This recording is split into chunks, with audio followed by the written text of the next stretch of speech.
महानगरपालिकेच्या इलेक्शनमध्ये पडलो याचं कारण काय की तालमीजवळ बसल्यानंतर कुणाचं काय सगळ्यांना मदत करायची आणि त्यातून मग मला त्याने सांगितलं की आम्ही पहिल्यांदा एक गिरणवाला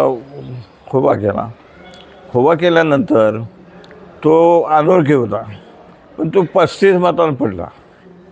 किती? 35 मतांनी. त्याला मी प्रत्येक दारात नेऊन सांगत होतो. त्यावेळी आमच्या इथं बलाढ्य सगळेच होते, ते एकत्र होती, सगळे होते.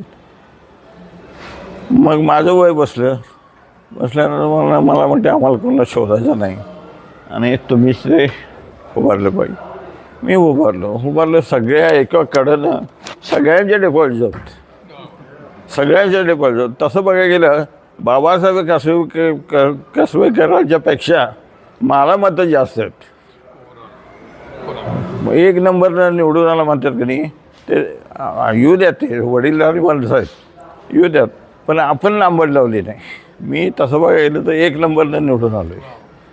काय मग हे झाल्यानंतर कॉर्पोरेशनमध्ये गेलो. कॉर्पोरेशनमध्ये गेल्यानंतर तिथलं वातावरण सगळं बघितलं वगैरे.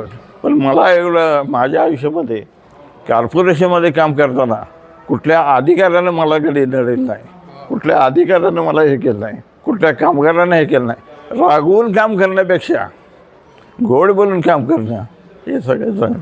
आणि त्या पद्धतीनं कॉर्पोरेशनमध्ये कामगारांनी अधिकाऱ्यांनी इतकं चांगलं हे दिलं बोलायला कामना. त्यामुळे मी दुसऱ्या इलेक्शनला देखील माझे नगराध्यक्ष झालेले वगैरे त्यांना देखील पाडलं दुसऱ्या भागात जाऊन. आणि मागं मग ते थोडं हे झालं.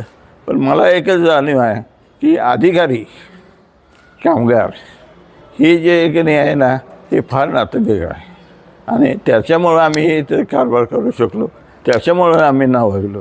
तिथं काय दुजाभाव नाही.